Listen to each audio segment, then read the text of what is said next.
KwaZulu-Natal now, the trial of Zandile Gumede and 21 other accused of defrauding the eThekwini municipality continues in the Durban High Court. They are implicated in an alleged fraudulent Durban solid waste contract.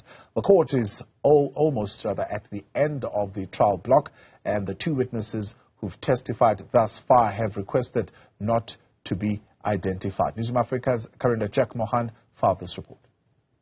We're almost at the end of this trial block, and so after the end of this week, we expect the trial to resume later this year.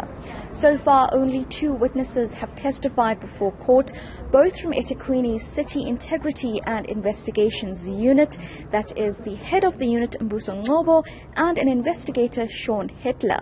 Now, in 2018, their office received an anonymous complaint about alleged fraud at the Durban Solid Waste Unit, essentially tipping off investigators about the alleged corruption there. So both Ngobo and Hitler's testimony has been about how they registered this anonymous complaint. Now, they had reached out to an external service provider called IFS to continue with the forensic audit into this complaint. Ngobo has told the court that IFS was used because it was the only company available to undertake the investigation, while Hitler has told the court that IFS was used because it was already investigating a complaint that involves a suspect amongst the suspects here today, that is a business entity. So you can see the defense trying to nitpick and poke holes in the testimonies of both witnesses to raise doubt in what they are telling the court.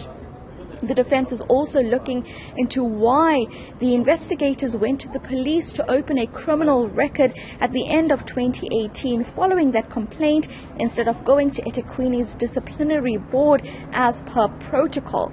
Ngobo says this is because the report they received from IFS showed a need for a criminal investigation, while Hitler has told this court that in their previous experience they found that some city officials had colluded in terms of the criminal investigations they were looking at, and so they went to the police to open a criminal case for a criminal investigation to continue.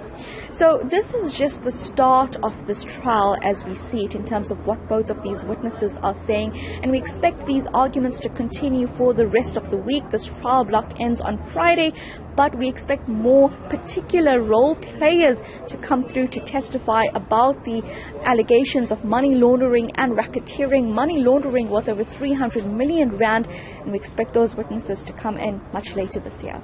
For Newzroom Afrika on channel 405, I'm Karinda Jagmohan in Durban.